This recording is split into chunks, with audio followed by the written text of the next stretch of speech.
नमस्कार। कोरोना अपडेटको अर्को नयाँ अङ्कमा यहाँलाई हार्दिक स्वागत छ। विश्वभर कोरोना भाइरस अर्थात् कोभिड-19 को महामारी दिनानुदिन बढिरहेको छ।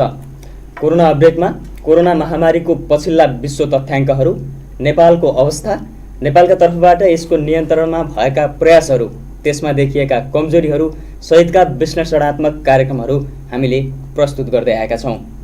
यो कार्यक्रम तयार पार्दासम्म विश्वभर 24,85,000 भन्दा बढी सङ्क्रमित भइसकेका छन् आजका दिनसम्म र 1,70,000 भन्दा बढीको मृत्यु भइसकेको छ भने 6,52,500 भन्दा बढी निको पनि भएका छन्।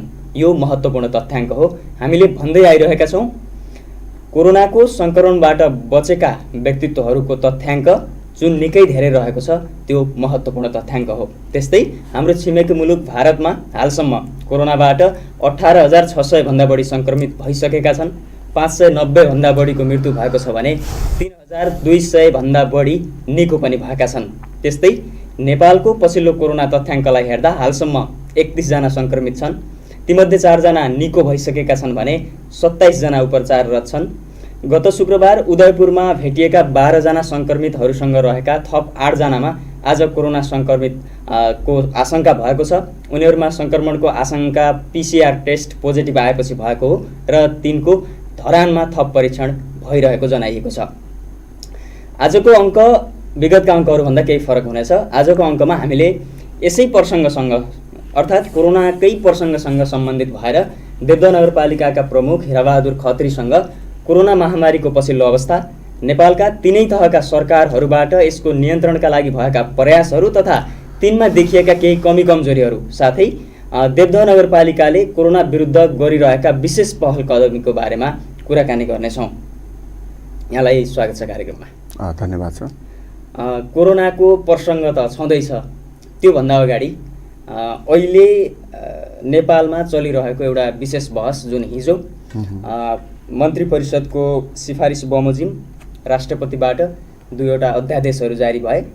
पहिलो संवैधानिक परिषद काम कर्तव्य अधिकार र कार्यविधि सम्बन्धी पहिलो संशोधन अध्यादेश 2077 र दोस्रो राजनैतिक दल सम्बन्धी दोस्रो संशोधन अध्यादेश। यसको व्यापक रूपमा विरोध राजनैतिक दलहरूका नेताहरूदेखि लिएर विश्लेषकहरूदेखि लिएर मानवाधिकार कर्मीहरूबाट भइरहेको छ। यो बेलामा विशेष गरी कोरोनासँग विश्व जुधिरहेको अवस्था र यसको जोखिम उच्च रूपमा नेपालमा पनि रहेको अवस्थामा यो संशोधन राजनीतिक वृत्तमा यसरी सरकारबाट आउनु, यसलाई तपाईँले कसरी लिनुभएको छ? हुन त यसको हामीले गर्ने बहसले कति अर्थ राख्ला त्यो अलग कुरा हो, तर यस्ता निर्णयहरूले देशका हरेक नागरिकमा एउटा चाहिँ असर उत्पन्न गर्छ। हरेक नागरिकमा यी निर्णयहरूको प्रभाव उत्तिकै हुन्छ। तसर्थ एउटा नगरपालिकाको प्रमुखको हैसियतले तपाईँले यो जुन अध्यादेश आए यी दुईटा, यसमा चाहिँ तपाईँको धारणा के छ? अब धारणा भन्दा पनि भावना व्यक्त गर्ने कुरा हो जस्तो लाग्छ। अहिलेको सन्दर्भमा यसका धेरै अर्थहरू, जसरी यो अध्यादेश आएको छ यो बेठिक समयमा आएको छ। यो अहिले अध्यादेश ल्याउने समय थिएन। अध्यादेश ल्याउने सरकारको आफ्नै एउटा विधि व्यवस्था भए तापनि अहिलेको यो समय अध्यादेश ल्याउनका लागि थिएन। अध्यादेश नै ल्याउनु पर्ने थियो भने पनि कोरोना सङ्क्रमणका लागि जुझ्नका लागि, त्यसको सामना गर्नका लागि, नागरिकको रक्षा गर्नका लागि अथवा राष्ट्रिय स्वाधीनताको रक्षाका लागि विशेष परिस्थितिमा त्यस्ता अध्यादेशहरू ल्याएर सरकार अगाडि बढ्नुपर्ने बेलामा अहिले पनि सत्तासँगै केन्द्रित रहेर हुन त्यहाँ धेरै आकलन गरिएको छ। पार्टी फुट्ने कुराहरू आएका छन्, अन्य पार्टी फुटाउने कुराहरू आएका छन्, संवैधानिक निकायमा चाहिने एक्लो अस्तित्व निर्माण गर्ने कुराहरू आएका छन्, थुप्रै आकलनहरू आएका छन् जुन एमसीसँगका सम्बन्धहरू आएका छन् अथवा अहिले भए गरेका अहिलेसम्म जति ठुला ठुला भ्रष्टाचारका काण्डहरू चाहिने बाहिर आएका छन्। अब ती सबैबाट जनताको चाहिँ फेरि दिमागलाई डाइभर्ट गर्नको लागि, त्यहाँबाट फेरि ध्यान अन्त केन्द्रित गर्नका लागि योजनाबद्ध तरिकाले आएका हुन् भन्ने कुराहरू पनि थुप्रै विश्लेषकहरूबाट, सञ्चार माध्यम छापाहरूबाट, नेताहरू र पार्टीका भनाइबाट आएका छन्। तर म त्यसरी भन्दा पनि अहिले एउटा स्थानीय तहको प्रमुख हैसियतले लामो सङ्घर्षपछि प्राप्त यो सङ्घीय व्यवस्था जुन छ, सङ्घीय लोकतान्त्रिक गणतन्त्र, जसका कारणले एउटा चाहिँ सरकारको स्थायित्व हुनेछ र विगतमा भएका त्रुटि कमी कमजोरीहरू अन्त्य हुनेछन् र स्थायित्व प्राप्त गरेको सरकारले दिगो विकासका लक्ष्यहरू पूरा गर्ने सन्दर्भमा जनताका मौलिक हकहरू जुन संविधानमा चाहिँ लेखिएर आएका छन्, जनताका ती मौलिक हकहरूलाई कार्यान्वयन गर्ने सन्दर्भमा आवश्यक पर्ने नीति नियमहरू बनाउने सन्दर्भमा र एउटा सही राजनीतिलाई स्थापित गर्ने सन्दर्भमा अगाडि बढ्छ भन्ने जुन हामीलाई पनि विश्वास थियो, त्यही अनुरूप चाहिँ स्थानीय तह, प्रदेश सरकार अथवा चाहिँ सङ्घीय सरकार, सबै तहका सरकारले एउटा स्पिरिटमा काम गर्छन् र यो व्यवस्थाप्रति आम नागरिकको विश्वास अझ गाढा भएर जानेछ। सङ्घीय लोकतान्त्रिक गणतन्त्र नै त हाम्रो चाहिँ अन्तिम लक्ष्य जुन भनेका थियौँ वास्तवमा यो रहेछ, यो नै चाहिँ हाम्रो अन्तिम लक्ष्य र यसको चाहिँ संस्थागत विकासका लागि सबै नागरिकको तहबाट पनि योगदान हुनुपर्छ भन्ने भावनाको विकास गर्नुको सट्टा अहिले यो सरकारका विपरीत मात्र होइन, सरकार सँगसँगै यो व्यवस्थाप्रति नै आम नागरिकको चाहिँ निराशा, यसप्रतिको असन्तुष्टिहरू जाहेर हुँदै गएका छन्। यसले अब अर्को खतरा, यो व्यवस्था नै खतरामा पर्न सक्ने अथवा यसकै आडमा अन्य खाले शक्तिहरूले टाउको उठाउन सक्ने, जसका कारणले लोकतन्त्र, प्रजातन्त्र, संवैधानिक व्यवस्था यी सबै कुराहरूलाई पनि ठुलो चाहिँ एउटा ह्याम्पर हुने चाहिँ परिस्थिति निर्माण हुन गएको मैले देखेको छु। त्यस अर्थमा यो चाहिँ अहिले एकदमै बेठिक समयमा, एकदमै गलत समयमा चाहिँ यो अध्यादेश आएको छ। अब प्रतिपक्ष दलहरू अथवा चाहिँ राजनीतिक विश्लेषकहरू, अब यहाँका चाहिँ अन्य क्षेत्रमा क्रियाशील सङ्घ संस्थाहरू, सञ्चारकर्मी, मिडियाले सबैले यसका कुराहरू गरेका छन् र चाहिँ म पनि त्यही नै भन्न चाहन्छु। अहिले सरकारले 2/3 सरकार जसले जनताका आधारभूत कुराहरूको सिधै सम्बोधन गरेर देशलाई चाहिँ एउटा दिगो विकासका लक्ष्यहरूको चाहिँ ती उद्देश्यहरू पूर्ति गर्ने सन्दर्भमा अग्रसरताका साथ अगाडि बढ्नुपर्ने र त्यसैमाथि पनि यो कोरोना संक्रमणको जुन महामारी छ त्यो महामारीको सामनाका लागि गरेका कामहरू पारदर्शी तरिकाले गरेर जनतालाई निश्चिन्त बनाउने, ढुक्क बनाउने र चाहिँ आफ्नो मातहतमा रहेका अब अन्य चाहिँ सरकारहरू, प्रदेश सरकार र स्थानीय सरकारलाई पनि त्यही तरिकाले निर्देशन गरेर अगाडि बढ्नुको साटो अब जनता सरकार फेरि सत्ताको खेलमा अथवा अन्य जालझेलमा लागेको चाहिँ यो चाहिँ प्रष्ट भएको छ। यो अहिले सान्दर्भिक चाहिँ छैन। पनि यसले सत्तामा एकल वर्चस्व कायम गर्नेदेखि लिएर लोकतन्त्रलाई चाहिँ सिद्ध्याउने खालको चाहिँ कामको बीजारोपण भयो भन्ने खालका पनि तर्कहरू आइरहेको थुप्रै आकलन छन्। विशेष गरी यो सङ्घीय संरचनामाथि नै प्रश्न चिन्ह खडा भइरहेको छ। यो खालको चाहिँ कदमले सङ्घीय संरचना मात्रै होइन, यो व्यवस्थाप्रति नै प्रश्न चिन्ह खडा गरेको छ। यसले हामीले हिजो भन्यौँ नि त, कम्तीमा पनि यति वर्ष सरकारै ढाल्न नपाउने, के चाहिने त्यही संवैधानिक व्यवस्थाकै कारणले आजसम्म रोकेका थियौँ त। यदि त्यो व्यवस्था नगरेको भए कम्तीमा पनि 2 वर्ष एउटा सरकार सञ्चालन गर्न पाउनुपर्ने अथवा कसैले सरकार नै ढाल्नुपर्ने भयो भने पनि विकल्प सहित जानुपर्ने, बिचमा लामो समयसम्म चाहिँ सरकारको अविश्वासको प्रस्ताव दर्ता गरेर सरकार बन्न नसकेका थुप्रै दृष्टान्तहरूलाई देखेर संविधानमा ती व्यवस्थाहरू गरेको होइन।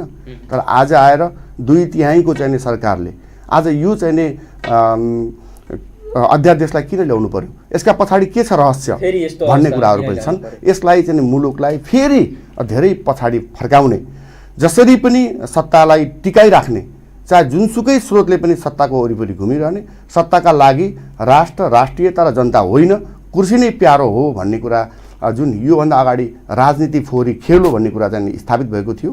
अब त्यही कुरालाई फेरि स्थापित गर्न अहिलेको सरकार पनि उद्यत भएर लागेको चाहिँ हामीलाई महसुस भयो। पक्कै पनि यो अध्यादेशले, अब यो समयमा आएको अध्यादेश, यसका जुन हिसाबका टिका टिप्पणी भए पनि यो व्यवस्थालाई यसले पक्कै पनि असफलतातिर नलैजाओस् भन्ने हामीले कामना गर्न सक्छौँ। हामी कामना गर्ने ठाउँमै छौँ, त्योभन्दा बढी गर्न सक्छौँ हामीले गर्न सक्ने। र अब हामी कोरोना सङ्क्रमणको जोखिमतिर, सन् 2019को अन्त्यतिर चीनबाट सुरु भएको कोरोनाले पछिल्लो समयमा विश्वभर लगभग 24,85,000 भन्दा बढी मानिस अहिलेसम्म सङ्क्रमित भइसकेका छन्। 1,70,000 भन्दा बढीको ज्यान गइसकेको छ भने यसबाट लगभग 6 लाख भन्दा धेरै मानिसहरू निको पनि भएका छन्। त्यसको तथ्याङ्क पनि धेरै नै छ। र कोरोनासँगको लडाइँको लागि नेपाल सरकारले पनि लकडाउनको घोषणा गर्यो। अब यसको पनि फेरि सरकारकै विरोध गरे जस्तो पनि होला। चैत 10 गतेबाट लकडाउन सुरु भयो र पछिल्ला दिनहरूमा हिजोसम्मै आजसम्मै पनि हेर्दाखेरि देशका विभिन्न ठाउँमा विभिन्न प्रयोजनका लागि गएर बसेका व्यक्तिहरू, मान्छेहरू पैदल यात्रा, त्यो हेर्दा पनि निकै दयनीय लाग्ने तरिकाले यो लकडाउनको पालना नगरेको त एक ठाउँमा भइ नै हाल्यो। त्यसभन्दा केही दिन अगाडि प्रधानमन्त्रीको चाहिँ निर्देशन नै आयो, यसरी हिँड्न नदिनु, जहाँ हो त्यहीँ खाने बस्ने व्यवस्थापन गर्नु। त्यो निर्देशनको पनि खिल्ली उडाउने गरी नागरिकहरूको चाहिँ मजदुरहरूको आवत जावत चलिरहेको छ। हिजो भर्खरै मात्रै यहाँहरूले पनि केही यात्रुहरूलाई व्यवस्थापन गरेर पठाउनु भएको छ। के छ यो व्यवस्था? यो यस्तो महामारीमा हामीले यो जनचेतना फैलाउन नसकेको हो कि कसको कमजोरी हो यो अवस्थाको? अब यसमा मुख्यतः यो चैत्रको 11 गतेबाट हामी लकडाउनलाई पूर्ण रूपमा पालना गर्न हाम्रो तहको कुरा गर्छौँ। पहिला सबै स्थानीय तहहरूले जस्तो लाग्छ मलाई, म देवदह नगरपालिकाको मात्रै कुरा गर्दैन, देशभरिका स्थानीय तहहरूले कोरोना सङ्क्रमणको बारेमा जानकार छन्। चीनको वुहान प्रान्तदेखि सुरु भएको यो सङ्क्रमणले विश्वव्यापी रूपमा जब आफ्नो दायरा फराकिलो गर्दै गयो त्यसपछि सबै स्थानीय तहहरू सचेत हुँदै गए र आफ्नो तहमा देवदह नगरपालिकाले पनि हामीसँग कोरोनाको लागि कुनै बजेटै थिएन, तर हामीले अब यस सम्बन्धी हामीले काम गर्नुपर्ने हुन्छ है, सचेतना फैलाउनु पर्ने हुन्छ र थप काम गर्नुपर्ने हुन्छ भनेर चाहिँ हामीले हिउँदे अधिवेशनबाट कोरोना सङ्क्रमणको सामना गर्नको लागि छुट्टै बजेटै हामीले चाहिँ व्यवस्था गरेर आइसकेका थियौँ र त्यहाँबाट यहाँसम्म आइपुग्दाखेरि हामी सुरुमा के गर्यौँ, कोरोना सङ्क्रमणका लक्षणहरू, यसबाट चाहिँ बच्न सकिने उपायहरू, अब चाहिँ गर्नुपर्ने अरू कामहरूलाई पनि हामीले तल्लो तहसम्म, गाउँ तहसम्म एउटा सूचनाको तहसम्म प्रत्येक घरमा पुग्ने गरी चाहिँ त्यहाँ हामीले ब्रोचरहरू हामीले निर्माण गऱ्यौँ र चाहिँ हाम्रा भएका स्वास्थ्य स्वयंसेविका दिदीबहिनीहरू, जननिर्वाचित प्रतिनिधि, टोल विकास संस्था र चाहिने अन्य समूह सङ्घ संस्था राजनीतिक दलहरूसँग पनि संवाद र छलफल गरेर त्यसलाई अत्यन्तै अग्रसरताका साथ यसको सामना गर्नको लागि भोलिका दिनमा हामी तयार अवस्थामा बस्नुपर्छ, अहिले सचेत हुनुपर्छ भन्ने तरिकाले सचेतना फैलाउने काम गऱ्यौँ। त्यसपछि स्वास्थ्य कर्मीहरूसँगको अन्तर्संवाद र छलफललाई जारी गऱ्यौँ। यहाँ भएका राजनीतिक दल विभिन्न सङ्घ संस्थाहरूसँग छलफल गरेर चाहिँ हामी एउटा तम तयार अवस्थामा बस्यौँ। बस्दा जब यसको सङ्क्रमणको दायरा फैल्दै गयो अनि सङ्घीय सरकारले अब लकडाउन गर्नुपर्छ, लकडाउनको विकल्प छैन भन्यो र त्यसले हामीले अत्यन्तै महत्त्वका साथ स्थानीय तहका सबै सरकारहरू हेरेर देवदह नगरपालिकाले पनि त्यसलाई पूर्ण अग्रसरता लिएर हामीले म्याकिङ गर्ने, सबैलाई सूचित गर्ने, घरमा बस्न आग्रह गर्ने, हामीले यतिसम्म कि उत्पादन भएका कृषि उत्पादनलाई पनि बजारमा लान बन्देज गऱ्यौँ। अहिलेको यो अवस्था भनेको हामीले सहुलियत खोज्ने, केही कुरा चाहिँ सहज तरिकाले प्राप्त गर्न पाए हुन्थ्यो भन्ने खोज्ने, अथवा अहिलेको अवस्था भनेको बाबुआमा भेट्ने इच्छा जाहेर गर्ने, श्रीमतीबाट बच्चासँग सँगै बस्ने इच्छा जाहेर गर्ने, आफ्नो उद्योग धन्दा कल कारखानाका बारेमा चाहिने चिन्ताको विषय गर्ने। अहिले सम्पूर्ण मानव जगत नै चाहिँ एउटा सङ्कटमा परेको छ र मानव जगतको संरक्षणका निमित्त हामीले अरू सबै कुरालाई चाहिँ पछाडि छोडेर हामीले यसमा अलिकति कठोरताका साथ उभिनुपर्छ। यो अहिलेको अवस्था भनेको आफूले आफैमाथि कठोरता प्रदर्शन गरेर हामीसँग जे खाने कुरा छ, जस्तो लाउने कुरा छ, जे व्यवस्था छ त्यसैमै चाहिँ हामी अहिले अडिनुपर्छ र राज्यले कोरोना सङ्क्रमण बन्दको लागि जुन लकडाउनको चाहिँ घोषणा गरेको छ यसलाई पूर्ण पालना गर्नुपर्छ भनेर हामी त लाग्यौँ। हामीले त्यसलाई पालना गर्ने सन्दर्भमा लाग्यो र पहिलो 1 हप्ता अत्यन्तै प्रभावकारी तरिकाले चाहिँ पालना भएको पनि थियो। तर दोस्रो चोटिको लकडाउन घोषणा चाहिँ त्यो समय भ्याइनुभन्दा 2 दिन अगाडि लकडाउन घोषणा गर्यो र लकडाउन लम्बिएपछि पुनः हामीले फेरि त्यसलाई लकडाउन लम्बाउने घोषणा गऱ्यौँ र चाहिँ अब हिजो मजदुर गरेका, यो चाहिँ ज्यालादारी मजदुरी गर्नेहरू अथवा अति विपन्न गरिब असहायहरू अब खान नपाएर सडकमा आउनु पर्ने भयो भने त फेरि लकडाउन प्रभावकारी त रहँदैन भन्ने कुरा हामीले नगरपालिकाले सोच्यो र हामीले पुरै तयारीका साथ बसेका थियौँ। हामीले त्यतिखेरसम्म चाहिँ प्रत्येक टोल विकास संस्थाका माध्यमद्वारा वार्ड अध्यक्षहरू सक्रिय भएर चाहिँ हामीले लिएको डाटा हामीसँग 2702 परिवारको डाटा थियो। उहाँहरूलाई पहिलो चरणको राहत, दोस्रो चरणको लकडाउन घोषणा हुँदा बित्तिकै हामीले भन्यौँ अब हामी तत्काल तपाईँहरूका राहत पुर्याउँछौँ, खाने पिउने व्यवस्था हामी घरमै गर्छौँ हजुरहरूलाई, तर तपाईँहरू घरबाट बाहिर ननिस्किदिनुहोस्। किनभने कोरोनाको सङ्क्रमणसँग सामना गर्ने हामीसँग एउटै अस्त्र भनेको लकडाउन हो। हामीले हेरेका छौँ स्वस्थ पूर्वाधारहरू हामीसँग कति छन्। आज 4 महिना बितिसक्दा पनि सङ्घीय सरकारले त्यसका लागि चाहिने सुरक्षा सामग्रीहरूको कुन तरिकाले व्यवस्था गरिरहेको छ भन्ने कुरा आज पुरै विश्वमा जगजाहेर छ। नेपाली जनताले चाहिँ घर घर बसेर थाहा पाउनु भएको छ। त्यस कारणले हामीले त्यो कुरालाई बुझेर हामी नगरवासीहरूलाई अनुरोध गऱ्यौँ लकडाउनको पूर्ण पालना नै हाम्रो जीवन रक्षाको पहिलो आधार हो, त्यस कारणले यसको पालना गरिदिनुहोस्। हामी यहाँहरूको चुलोट मिल्न दिने छैनौँ, भोको पेट यहाँबाट राख्ने छैनौँ भनेर हामीले 21 गतेसम्म पहिलो चरणको हामीले एउटा परिवारको सङ्ख्या नहेरिकन कति सदस्य हुनुहुन्छ त्यो नहेरिकन पहिलो चरणमा 10 केजी चामल, 2 किलो दाल, 1 लिटर तेल, 1 किलो नुन, 400 ग्राम सोयाबडी र चाहिने 1वटा साबुनको एउटा प्याकेज निर्माण गरेर हामीले प्रत्येक घरमा 21 गतिभित्र वितरण गरिसकेका थियौँ। र अब फेरि दोस्रो चरणको पनि अब लकडाउन लम्बिन सक्ने, किनभने त्यसको सङ्क्रमण बढ्दै चाहिँ आएर युरोप कन्ट्री हुँदै आएर भारतमा पनि त्यसको सङ्क्रमण देखिसकेको थियो। नेपालमा पनि केही छिटोफुट्टो चाहिने घटनाहरू सङ्क्रमित भएका मुलुकहरूबाट आएका नागरिकहरू परीक्षण गर्दाखेरि पोजिटिभ चाहिने परीक्षणहरू आएका थिए।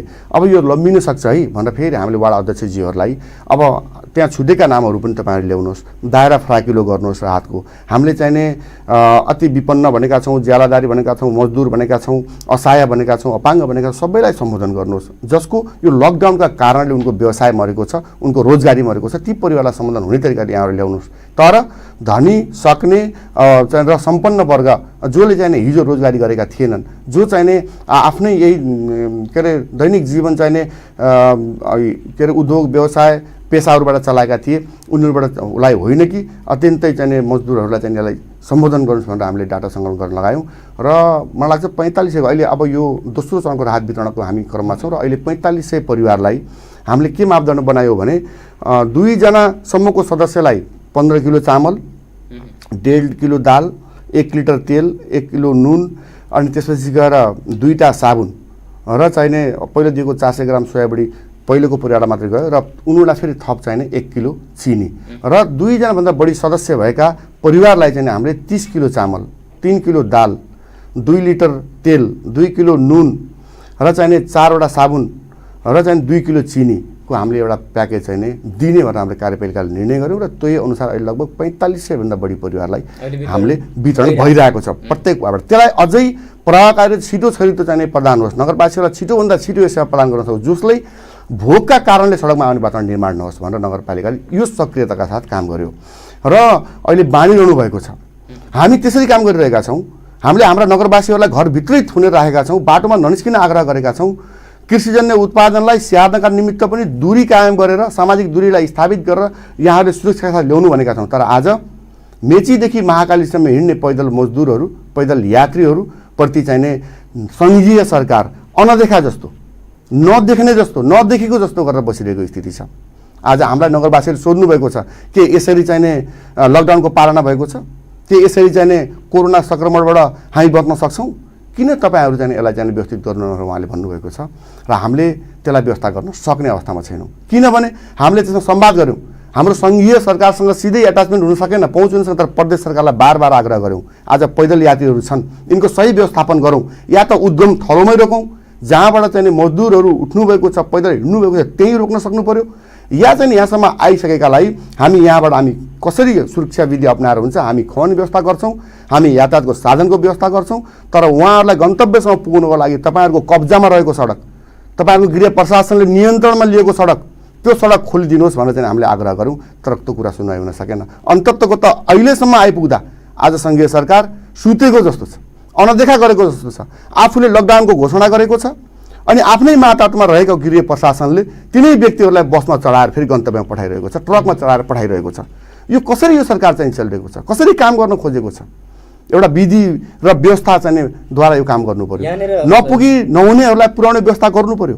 यदि पुर्याउँदा जोखिम छ भने उनीहरूलाई कसरी नियन्त्रणमा लिने त्यो विधि पनि त अवलम्बन गर्न पर्यो, त्यो गर्न चाहिँ सकिरहेको छैन। यहाँनिर अब प्रदेश केन्द्रीय सरकार, सङ्घीय सरकारले कडाइ नगरेको त एउटा प्रश्न नै देखिएको छ। केन्द्रीय सरकारकै मातहतमा रहेका सुरक्षाकर्मीहरू, प्रहरीहरूले नै ट्रक चढाएर हामीलाई पठाएको भनेर त हामीले कति पैदल यात्रीहरूलाई ट्रकमा भेटेका छौँ। बिल्कुल, त्यसमा त प्रश्नै रहेन। तर ती पैदल यात्रीहरू जुन मजदुरी गर्थे, कन्स्ट्रक्सन साइटहरूमा काम गर्थे, इँटा भट्टामा रोजगारी गर्थे, ती मजदुरहरू पनि कुनै न कुनै स्थानीय तहमा त काम गर्थे। बिल्कुल, तर त्यहाँको स्थानीय तहको पनि त केही कमजोरी होला नि, तिनीहरूलाई त्यहाँबाट निस्किएर म त्यसरी स्थानीय तहले निक्लेर हिँड्दिने कुरा होइन। हेर्नुहोस्, स्थानीय तहले आफ्ना नागरिक हेर्ने हो, नगरवासीहरूलाई हेर्ने हो। हामीले हाम्रो देवदहको नगरवासीहरू कहीँ पनि निस्किनु भएको छैन। तर ठुला नगरहरू, महानगर, उपमहानगर जस्ता ठुला नगरहरू जहाँ धेरै इन्डस्ट्रीहरू छन्, अब जतिसुकै ठुलो नगरपालिका उपमहानगरपालिका भए पनि उसको आफ्ना नगर प्रहरी केही हुने हुन् होइन। न जनपद प्रहरीले स्थानीय तहले भनेको मान्ने हो, न सशस्त्र प्रहरीले भनेर मान्ने हो, न चाहिने आर्मीले चाहिने स्थानीय तहले भनेको मान्ने हो। आखिर उहाँहरूलाई नियन्त्रणमा लिने के का कारणले? प्रहरी प्रशासन चाहिएन, बल चाहिएन। जबसम्म प्रहरी प्रशासनले अनदेखा गरिदिन्छ, सहयोग गरे जस्तो गरेर सहयोग गरिदिन्न, तबसम्म स्थानीय तहले चाहेर के जननिर्वाचित प्रतिनिधि गरेर साँचेर राख्ने त होइन, प्रहरीलाई अनुरोध गर्ने हो। अब यहाँ त केसम्म पनि मैले आवाज पाएको छु भने हाम्रो यही प्रदेशको सन्दर्भमा अस्ति हाम्रो एउटा समझदारी भयो अलिखित रूपमा निर्णय नगर्ने, किनभने सङ्घीय सरकारले गरेको निर्णयको विपरीत चाहिने जान्छ भनेर हामीले निर्णय गरेनौँ। तर पैदल यात्रीहरूलाई हामीले प्रदेशको मुख्य द्वारमा रोकौँ बरघाटमा, र बरघाटमै त्यहीँ खाने पिउने व्यवस्था गरौँ। उहाँहरूको हुनसक्छ भने हेल्थ चेक राखौँ, उहाँहरूको स्वास्थ्य परीक्षण गरौँ सामान्य, र कहाँ हुनुहुन्छ उहाँको सारा डिटेल राखेर पुग्ने ठाउँमा गन्तव्य स्थलमा पुऱ्याउँ भनेर हाम्रो प्रस्ताव रह्यो। तर प्रदेशबाट प्रतिनिधित्व गरेर आउनुभएका मान्यज्यूले के भन्नुभयो भने अब हामी हाम्रो प्रदेशसम्म मात्रै गरौँ, किनभने अब अर्को प्रदेशले फेरि चाहिँ उहाँहरू लान्छ कि लान्न भन्नु। अनि मैले के भने आज G2G कुरा भएको छ। G2G चाहिँ टकले गभर्मेन्ट टु गभर्मेन्टको कुराले, सरकारदेखि सरकारको कुराले भारतमा नेपाली नागरिक बस्न सक्ने होइन, नेपालमा भारतीय नागरिक बस्न सक्ने अथवा चाहिँ आउन जान सक्ने अवस्था छैन। एउटा प्रदेशबाट अर्को प्रदेशमा मुख्यमन्त्रीजीले कुरा गरेर यिनीलाई घरसम्म पुर्याउने कुरा पनि सफलता पाउन सकिन्न भने यो त लाज मर्ने कुरा भयो। यसलाई हामीले त्यो त सेम त्यस्तै कुरा भयो। बरगाडले सुनौरमा ल्याएर फाल्ने, सुनौलीले देवदामा फाल्ने, देवदाले बुटलामा फाल्ने कुरा भयो। यो प्रदेशले पनि त्यो प्रदेशमा फाल्ने हो भने त त्योभन्दा फरक कुरा भएन नि त, खालि दायरा ठुलो भयो। त्यस कारणले हुँदैन मान्यज्यू, हजुरले चाहिँ मुख्यमन्त्रीलाई कुरा गर्नुहोस् र यो विषयमा जहाँ जहाँ पुग्नुहुन्छ जुन प्रोसेस हो प्रोसेस हामीलाई चाहिएन, तर उहाँहरूको उद्धार गर्नु पर्यो। यदि सङ्क्रमणको ठुलै डर हो भने सङ्घीय सरकारले उद्गम थलोमै उहाँलाई रोक्नु पर्यो। उहाँहरू खान नपाएर हिँड्नुभएको हो, बस्न नपाएर हिँड्नुभएको हो, के कति कारणले हिँड्नुभएको छ, या त परिवारलाई भेट्ने उत्तम चाहिँ इच्छाले हिँड्नुभएको हो, अत्यासले हिँड्नुभएको, त्यो कुरा चाहिँ नै सङ्घीय सरकारले यसमा अलिक सक्रिय काम गरोस् भन्ने हाम्रो आग्रह रह्यो। तर यो मानेमा सङ्घीय सरकारको काम शून्य छ। उहाँहरूले घोषणा गरिदिनु होला, घोषणा त भयो, घोषणा चाहिँ राहतका प्याकेजहरूमा तिनीहरूलाई रोक्ने सन्दर्भमा सङ्घीय सरकारले सबै स्थानीय तहलाई नै सुम्पे जस्तो तिनीहरूलाई चाहिँ एक ठाउँबाट अर्को ठाउँमा पुर्याउन गाडीको व्यवस्था गर्नेदेखि खाना खुवाउनेदेखि धेरै स्थानीय तहहरूले गरे। त्यो कार्यक्रममा देवदा नगरपालिकाले पनि आफ्नो उल्लेख्य सहभागिता जनायो। त्यो यो विषयमा आइलागेको कुरा मात्र होइन, अब धेरै कुराहरू सामाजिक सञ्जालमा हाल्दाखेरि अथवा न्युज भन्दाखेरि, न्युज कभरेज हुँदा त्यसले के सन्देश दिन्छ भन्ने महत्त्वपूर्ण कुरा हो। हामीले 4 गते पनि एक गाडी रोल्पाको रुन्ची गाडी भन्ने पठायौँ। 4 गते आजको कुरा थिएन। त्यतिखेर एकजना मान्य मन्त्रीसँग मात्रै मैले अब नाम भन्ने कुरा भएन, विशेष अनुरोध गरेँ। उहाँहरू रोल्पाका हुनुहुन्छ, एकै ठाउँका हुनुहुन्छ, तर उहाँलाई क्वारेन्टाइनमै राख्ने गरी व्यवस्था गरौँ। पैदल आउनुभएको छ, खुट्टाहरू सुन्निएका छन्। अब हाम्रो यो लकेश्वर मन्दिरमा चाहिँ खाना खुवाउने व्यवस्था गरिएको छ भनेपछि उहाँले त्यो आग्रह स्वीकार्नुभयो।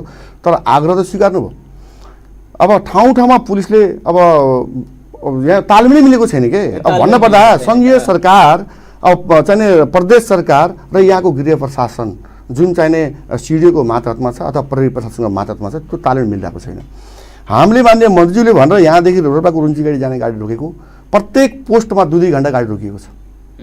भनेपछि कुनै पनि तहको तालमेल छैन। लकडाउन त घोषणा भएको छ, तर त्यसको 4 गते हामीले पठायौँ, तर त्यही कुरा हामीले मिडियामा लैजाँदाखेरि यसको नकारात्मक सन्देश जान्छ। लकडाउनलाई चाहिँ यसले असर गर्छ भनेर हामीले त्यसलाई गोप्य राख्यौँ। र त्यसपछि जब मान्छेको प्रेसर बढ्दै गयो, हाम्रो दबाब पनि प्रदेशमा बढ्दै गयो। हामीले पटक हामीले मन्त्रीज्यूहरूलाई, मान्यज्यूहरूलाई भन्यौँ यो चाहिँ अमानवीय व्यवहार भयो। आज सरकार यत्रो चाहिने सबैको प्रहार खेप्नेमा किन पुगेको छ, सबैतिरबाट आलोचित किन भएको छ, यसमा त कमसेकम तपाईँले सोचिदिनुहोस्। हाम्रो प्रदेशले त सोच्नुहोस्, तपाईँका कारणले स्थानीय तह आज निकम्मा जस्ता देखिएका छन्। हामीले उनीहरूलाई चाहिँ सुरक्षा दिउँ, उनीहरूलाई खानपिनको व्यवस्था गरौँ, गाडीमा पठाउँ, सङ्घीय सरकारको घोषणाको अवहेलना हुने। अब केही नगर्दा फेरि आफ्नै अगाडि चाहिँ नगरवासी घरमा छन्, उहाँहरू चाहिँ पैदल हिँड्नुभएको छ, दुःख पाउनुभएको छ। त्यस कारणले यसमा ठोस निर्णय गर्नुहोस् भनेर गरिसकेपछि बल्ल अहिले अनौपचारिक रूपमा भए पनि उहाँहरूलाई गन्तव्यमा पुर्याउने एउटा चाहिँ समझदारी भएको छ। तर यसले कति पैदल यात्रा त राम्रो भयो होला, तर यसका कारणले कति लकडाउनको पालना भएको छ, कति सङ्क्रमणबाट हामी चाहिँ जोखिममा छौँ या छैनौँ, र भोलि यसको ट्र्याकिङ गर्न सक्ने कि नसक्ने। आज मेचीदेखि महाकालीसम्म हिँडेको मान्छेहरूको ट्र्याकिङ गरेर उनको पहिचान। आज एकजना वैदेशिक रोजगारीबाट आएको, उसको फ्लाइट नम्बर भएका कारणले वा आएका कारणले पत्ता लगाउन सजिलो भएको छ।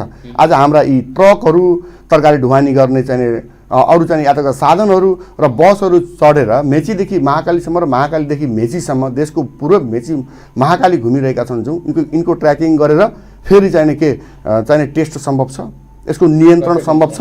त्यो किसिमको चाहिँ मेकानिजम र संयन्त्र नेपाल सरकार हामीसँग उपलब्ध छैन भने अहिलेको कोरोनासँगको सामनाको विकल्प भनेको लकडाउन हो। त्यसका लागि सङ्घीय सरकार गम्भीर देखिएन। हाम्रो मानेमा आम नागरिकले पनि त्यही बुझेका छन्। तथापि अब आम मजदुरहरूले दुःख पाउनुभएको छ, केही वास्तविक मजदुरले दुःख पाउनुभएको छ, केही उहाँकै आडमा घर परिवार बच्चा बच्ची भेट्ने इच्छामा लालसामा हिँड्नुभएको छ।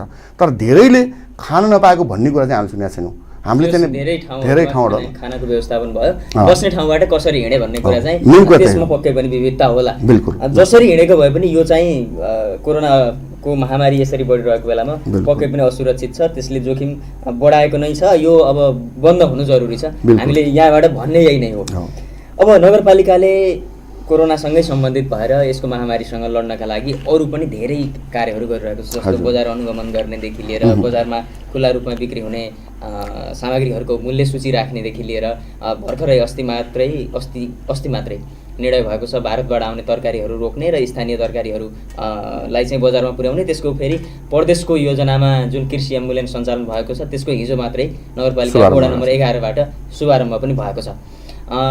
र यही विषयमा बजार अनुगमनमा के छ, बजार अनुगमनमा नगरपालिकाले गरेको निर्देशनको पालना कतिको भएको छ, मूल्य सूची कतिको राखेको पाइएको छ, त्यसै गरी अब यी कृषि गरिरहने किसानहरूको पनि जानकारी हुने गरेर हामीले सुरुवात त त्यहाँबाट गऱ्यौँ। कतिपय किन्ने किसानहरूले किन्ने उपभोक्ताहरूको जानकारीको लागि पनि त्यो कृषि एम्बुलेन्स चाहिँ कसरी चल्दैछ, त्यसको रुटिन के छ, त्यसको बारेमा पनि मैले यहाँसँग प्रश्न राख्छु।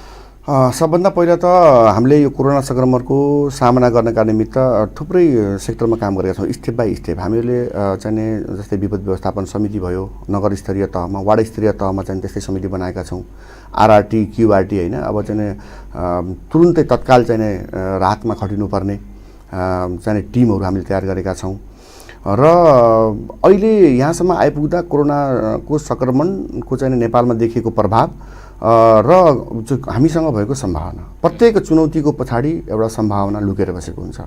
त्यो सम्भावनाको सही पहिचान हुन सक्यो भने त्यसले फेरि एउटा चाहिँ छुट्टै अवसरको रूपमा चाहिँ परिणत हुन्छ होइन। त्यसमा पनि नगरपालिका लागेको छ र विशेष त हामीसँग भएको सम्भावना हामीले हिजो पनि भन्यौँ कृषि र पर्यटन नै हो होइन। त्यसका आधारमा पूर्वाधारको चाहिँ हामीले समग्र विकास गरेर जाने भन्यौँ।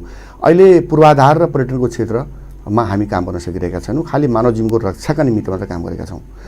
र यो महामारीको चाहिँ अन्त्य हुँदासम्म हामीलाई यसको कुन तहमा असर पर्ने हो, हाम्रा यहाँ भएका उद्योग, कल कारखाना, व्यवसाय, पेसा र समग्र राष्ट्रिय सङ्कट कुन तहमा स्थापित हुने कसैले आकलन गर्ने स्थितिमा हामी छैनौँ। तथापि सही तरिकाले यसको सामना गरिएला, यो महामारीको हामी सामना गरौँला र हामी फेरि उठेर हिँड्ने अगाडि बढ्दै गर्दा फेरि हामीलाई चाहिने पहिलो स्टेपमा चाहिने भनेको खाद्यान्न हो। यदि खाद्यान्नलाई हामीले सही तरिकाले सम्बोधन गर्न सकिएन भने अर्को महामारीको सामना गर्नुपर्छ। अब पटक पटक महामारीको सामना गरेर देश उठ्न सक्दैन, जनता उठ्न सक्दैन। त्यसै भएर हामीले अर्को यो चाहिँ अहिलेको परिस्थितिमा हामीसँग भएको सम्भावना कृषि क्षेत्रलाई चाहिँ बचाउनुपर्छ भन्ने नगरपालिकाको ध्येय हो। पहिलो कुरा अहिले हामीले देवदह नगरपालिका अन्नबाली, तरकारी खेती, कुखुरा पालन, मत्स्य पालन र विशेषतः पशुपालनमा एउटा अग्रणी, दुध उत्पादनमा एउटा अग्रणी चाहिँ स्थान ओगटेको नगरपालिका हो। र यसका लागि हामीले पहिल्यै निर्वाचित भएर आएदेखि नै नस्ल सुधार लगायत उत्पादन वृद्धि गर्ने थुप्रै कार्यक्रमहरूलाई सञ्चालन गरेका छौँ। र अहिले पछिल्लो समय हामी 11 गतेबाट लकडाउन सुरु भयो, 29 गते, 11 गते र 29 गतेको यो 20 दिनको पिरियडमा दुध उत्पादन 35 देखि 40% ह्रास आएको छ, उत्पादनमै ह्रास आएको छ। र अर्को कुरा, उत्पादन भएको दुधको नियमित बजार छैन र जति बजारमा गएको छ त्यसको फेरि भुक्तानीको सुनिश्चितता छैन होइन।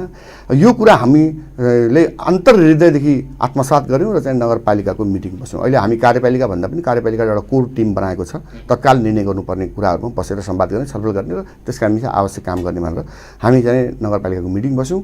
र यसको बारेमा हामीले के भन्यौँ भने अब योजना बनाउनुपर्छ, योजना बनाउनुपर्छ र यसका लागि स्थानीय तहले मात्रै होइन, सङ्घीय सरकार र प्रदेश सरकारले बलियो एकता स्थापित गर्ने र चाहिँ ठोस कार्यक्रमहरू घोषणा गर्ने। त्यस सन्दर्भमा दुध उत्पादनको क्षेत्रलाई मैले चाहिँ प्रस्ताव गरेको के छ भने सङ्घीय र चाहिँ प्रदेश सरकारसँग सबभन्दा पहिलो कुरा, अब बजारको सुनिश्चितताका लागि ठुल्ठुलो कुरा गरेर भएन। अहिले जे बजार सुनिश्चितता छ त्यसैमै हामी मान्नुपर्छ, किनभने अब झोल दुध बेच्ने बजार कोल्याप्स छ, बन्द छ।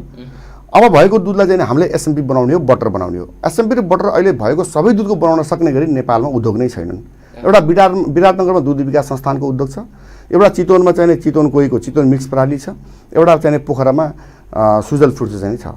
उनीहरूले जति नियमित रूपमा गर्नुपर्ने हो काम, त्योभन्दा धेरै चाहिँ बढी काम गर्नुपर्ने भएको कारणले अब त्यो क्षमताभन्दा बढी चल्न सक्दैनन्। त्यस कारणले अहिले अब सबै दुधको बजार चाहिँ हुन सक्दैन, तर जति बजारमा दुध गएको छ त्यो बजारमा गएको दुधको एसएमपी भएको अथवा बटर भएको त्यो कन्भर्जन भएको छ र त्यसको पैसा हामीले उद्योगले दिन सक्दैनौँ भनेका छौँ। त्यो उत्पादित भएको चिजलाई ग्यारेन्टी मानेर हामीले चाहिने नेपाल सरकारले चाहिने ब्याङ्कहरूलाई चाहिने त्यो किसिमको निर्देशन दिने। अहिले उद्योगले किसानसँग उठाएको दुधको पदार्थलाई ग्यारेन्टी मान र चाहिने त्यसलाई लक गर र चाहिँ उनीहरूलाई पैसा देऊ र जसका माध्यमले किसानले नियमित भुक्तानी पाउन्। त्यसका लागि सङ्घीय सरकारले विशेष चाहिँ योजना ल्याउनुपर्छ।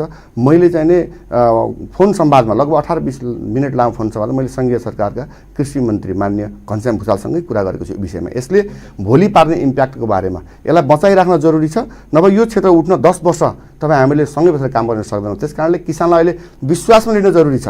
किसानलाई के विश्वासमा लिन जरुरी छ भने हामीले उत्पादन गरेको चिज सरकारले चाहिँ यसको बजार व्यवस्थापन गर्छ, हाम्रो नियमित भुक्तानी हुन्छ, जसका कारणले हामीले हाम्रा निजी खर्च चलाउन नसके पनि पशुपालन गर्ने सन्दर्भमा दानासम्म किन्न सक्छौँ भन्ने विश्वास चाहिँ हामीले किसानलाई दिलाउनुपर्छ। नत्र किसानले केही दिनपछि पशु खोल्ने अवस्था आउँछ भन्ने तरिकाले मैले कुरा गरेको छु। र अर्को कुरा यो दुधको जुन क्षति भएको छ, अहिले दुध क्षति छ। कसरी क्षति भएको छ भने उत्पादन घटेको भनेको त्यसै होइन नि त, किसानले बाध्य भएर घटाउनु परेको छ। एकतिर बजार छैन, अर्कोतिर दाना उपलब्ध छैन, उपलब्ध भएको दाना पनि अत्यन्तै महँगो छ। त्यस कारणले कम खुवाएर भए पनि दुध कम निकाल्ने बाटोमा चाहिँ किसान हिँडेको छ। त्यस कारणले यो अहिले उत्पादनमा जुन लकडाउनका कारणले उत्पादन घटेको छ, घटाउनु परेको छ, त्यो बापतको क्षति कति प्रतिशत हामीले बियर गरिदिने हो किसानलाई। त्यसमा सङ्घीय सरकारले कति चाहिँ कन्ट्रिब्युसन गर्ने, प्रदेश सरकारलाई के कन्ट्रिब्युसन गर्न लगाउने र स्थानीय सरकारले के कन्ट्रिब्युसन गर्ने, हामी संयुक्त रूपमा मिलौँ, डिस्कसन गरौँ, छलफल गरौँ र देशभरिका किसानलाई, मैले देवदह नगरपालिकाको मात्रै कुरा गरौँ, देवदह नगरपालिका एउटा मोडल ग्रुपमा मैले उहाँलाई चाहिँ यो प्रस्ताव राखेँ। हाम्रो नगरपालिकामा यो देखियो है, यति प्रतिशत दुध घटेको छ, यति प्रतिशत बिक्री छ।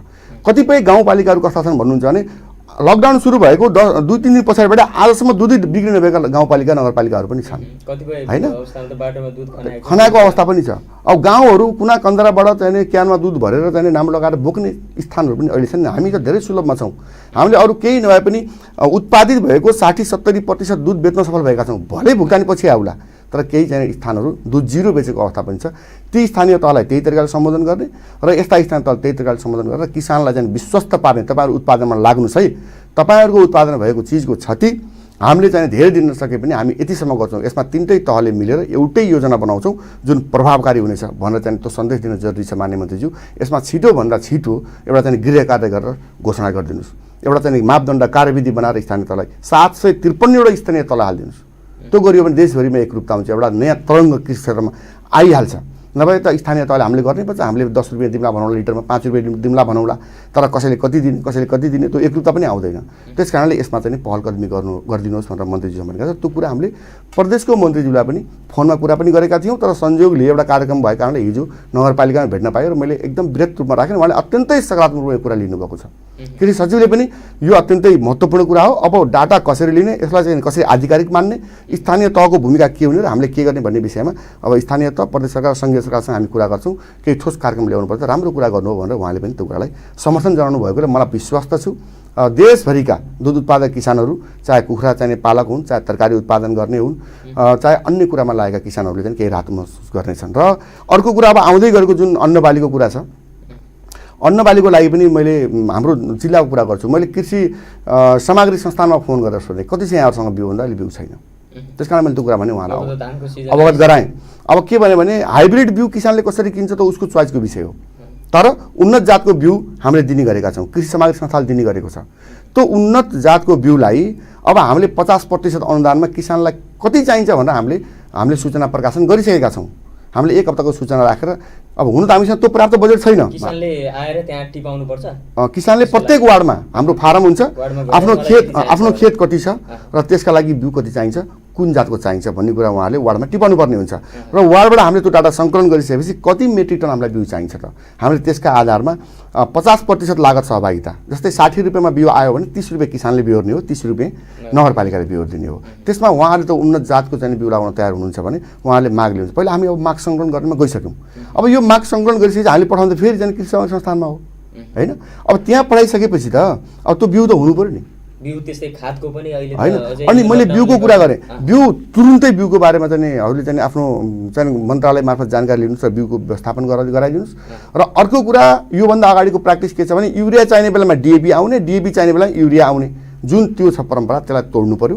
र स्थानीय तहको मातहतमा किसानका मागका आधारमा स्थानीय तहले सिफारिस गरेर त्यो चिजहरू चाहिँ खाद र मलखाद चाहिँ चाहे युरिया होस्, चाहे डिएपी होस्, चाहे चाहिँ अरू चाहिँ विषादीहरू तुरुन्तै, अरू चाहिँ मलहरू तुरुन्तै चाहिँ उपलब्ध हुने व्यवस्था गराउनुहोस् भनेर चाहिँ व्यवस्था यसका लागि चाहिँ आवश्यक पहल गर्ने तुरुन्तै गर्नुहोस्, किनभने हिजो जस्तो बेला छैन। अब कृषि उत्पादनमा हामी यहाँ भएका लाग्नुपर्छ, लकडाउनमा बसेका पनि लाग्नुपर्छ।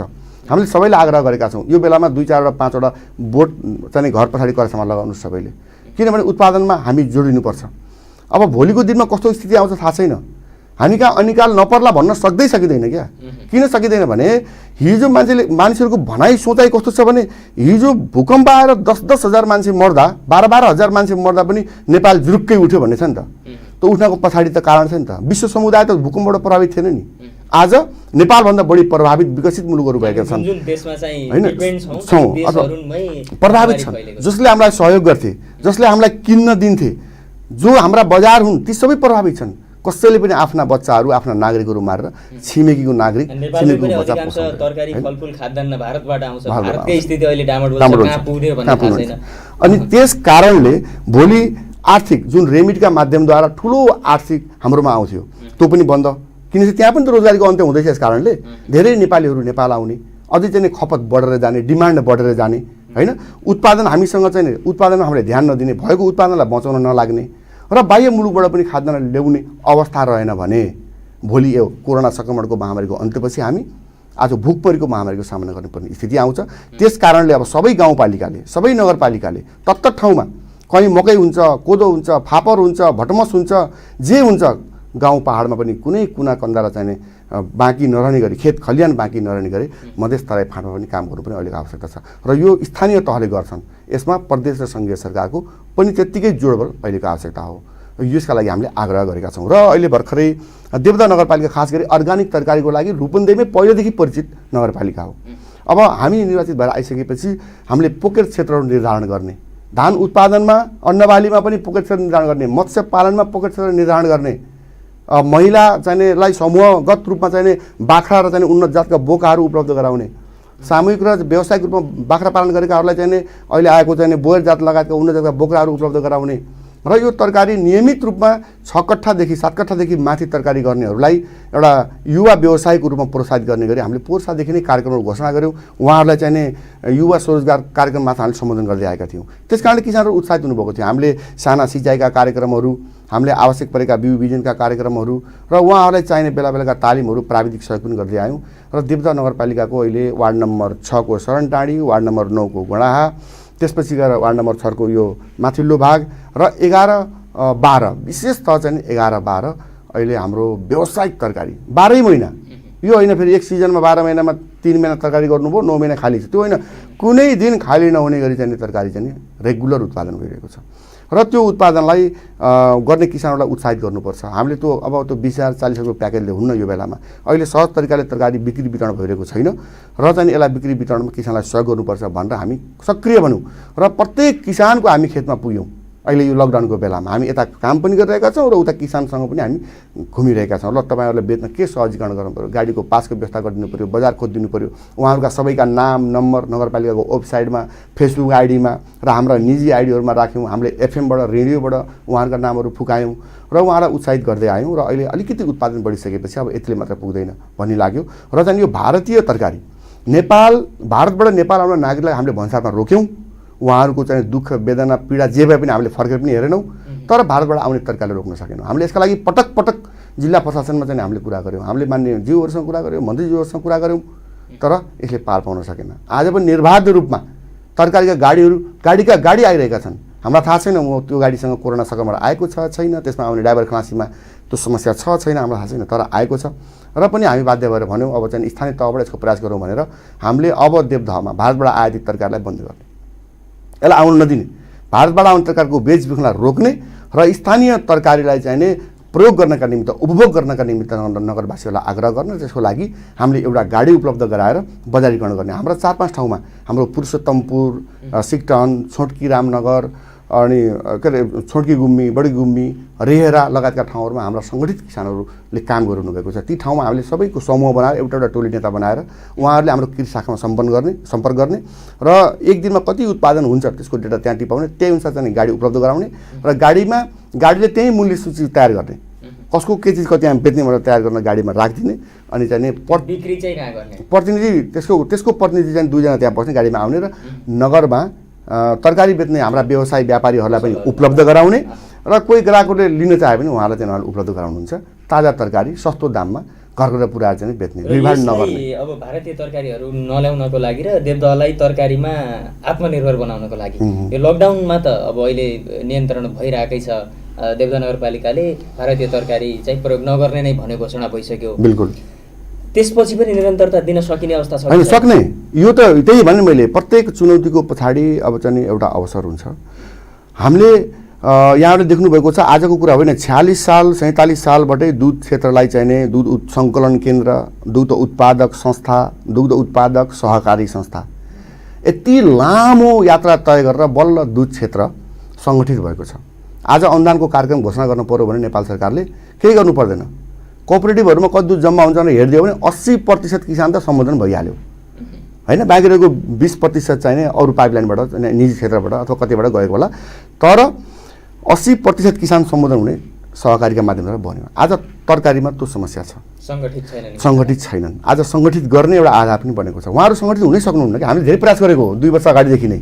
हामीले सरनटारीका किसानहरूको समूह बनाएर तपाईँको उत्पादन सबै एक ठाउँ राख्नुहोस्, एउटै डोकोमा कति किलो हुन्छ तौल्नुहोस्, आज कतिमा बेच्ने निर्णय गर्नुहोस्, अनि त्यही अनुसार बेच्न जानुहोस् भन्दा बित्तिकै चाहिँ एउटा बाठो व्यापारी आउँछ र त्यही किसानमध्ये एउटा हुँबाट फोन गरिदिन्छ, किन त्यहाँ चाहिँ समूहमा राखेर 50 भनेको मैले 60 दिइहाल्छु नि भनेर भनिदिन्छ। अनि किसान भड्काइदिन्छ। सुन्नुहोस्, उसको 50 पर्ने चिजलाई 60 दिएर आफ्नो समूहबाट चाहिँ एक्लै दिन्छ क्या। किसानले त्यो कुरा बुझ्नुहुन्न त्यहाँभित्र भएको राजनीतिलाई। त्यही भएर हामी किसान सङ्गठित हुनुहोस्, एउटा सङ्कलन केन्द्र हामी खोलिदिन्छौँ, तपाईँहरू बेच्नुहोस्, नबेच्न सकेको हामी जिम्मा लिन्छौँ भन्दा पनि हामीले त गर्न सकेका थिएनौँ। तर आज हामीलाई त्यो अवसर प्राप्त भएको छ। आज सबै किसानहरू एक ठाउँ उभिनुभएको छ।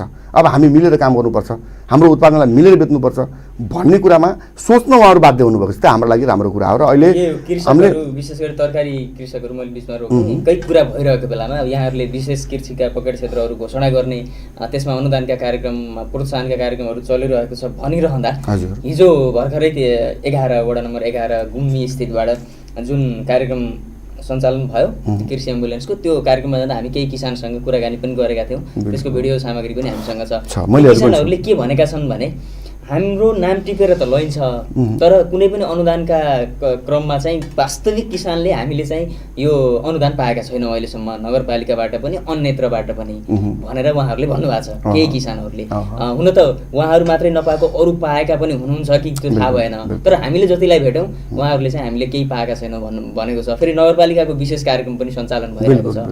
त्यो विषयमा यहाँको अब हामीले यो कुरा सही हो, सबैले पाएका छैनन्। नाम टिपेर ल्याउने अर्थ के छ, अहिले पनि मेरो सूचनालाई हेर्नुभयो नगरपालिकाको हाम्रो वेबसाइटमा गएर अथवा कृषि शाखाको चाहिँ उसमा गएर हेर्नुभयो भने हामीले व्यवसाय किसानको सूचना माग गरेका थियौँ। दर्ता भएका किसानमध्ये हो। अब उहाँहरू पनि अब प्रक्रियामा दर्ता हुने नहुने के गर्नुभएको छ त्यो एउटा कुरा रहला होइन। र हामीले आह्वानै गर्छौँ, सबै कुरा आह्वान गर्छौँ। त्यति मात्र होइन, हामीले जाने जतिखेर फोन गरेर पनि भन्छौँ। अहिले हामीसँग 70 जना किसानहरूले हामी व्यवसाय किसान हौँ भनेर निवेदन दिनुभएको थियो है। र अहिले हामी सबै अनुगमन गर्दाखेरि 31-32 जना किसानहरू काम गरेको भेटेका छौँ हाम्रो मापदण्ड अनुसार। काम त गर्नुभएको छ होइन। हामीले जस्तै मापदण्ड पुग्नु पऱ्यो। जस्तै हामीले न्यूनतम 7 कठा जग्गा भन्यो भने त 3 कठा काम गरेको भएर त उहाँहरू त्यसमा पर्दै पर्नु भएन नि त। कि चाहिँ हामीले 3 कठा पनि काम गर्ने खालको चाहिँ नीति ल्याउनु पऱ्यो होइन। हामीले न्यूनतम पनि त्यहाँ गर्नुपर्छ है, 6 कठा हुनुपर्छ अथवा 7 कठा हुनुपर्छ भनेका छौँ। त कतिपय कुराहरू किसानले नबुझेर पनि त हुन्छ। तर देवदह नगरपालिकाले दिएका अनुदान, पोहोर साल दिएको अनुदानको लिस्ट हामी तपाईँहरूलाई दिन्छौँ। ती लिस्ट लिएर किसान कहाँ पुग्नुहोस् देखिहालिन्छ नि होइन। त्यस कारणले हामीले गर्ने कुराहरूलाई किसानलाई उत्साहित गर्ने सन्दर्भमा मात्रै के हो भने कृषिको तरकारी क्षेत्र सङ्गठित नभएका कारणले अनुदान दिन गाह्रो छ होइन। अब होइन, पत्ता त लाग्छ, तर उत्पादन कति गर्यो भन्ने गाह्रो छ नि त। अब कतिमा गर्यो भनेर दिनुपर्ने छ कि यहाँ। अहिले के छ भने खास गरी उत्पादनमा आधारित अनुदान भनेको के हो भने कति उत्पादन गर्यो भनेर हो कि। उसले 10 कट्ठामा रोप्यो भनेर उसलाई अनुदान दिने हो भन्दा पनि उसले 10 क्विन्टल उत्पादन गर्यो भनेर अनुदान दिन पाइयो भने राम्रो हुन्थ्यो। र त्यसका लागि के हो भने कृषि उपसङ्कलन केन्द्र निर्माण गर्ने, अब पाक परेका किसानहरू त्यहाँ आउने, आफ्नो चाहिने उत्पादनलाई त्यहाँ तौल्ने, भले उनीहरू आफै बेच्छन् केही छैन, तर सङ्कलन गर्ने यति केजी टमाटर फलाउनेले आज उत्पादन गर्यो है, यति केजी बोडी यसले उत्पादन गर्यो है भनेर रेकर्ड राखिदिने त्यहाँ समूहकै माध्यमद्वारा।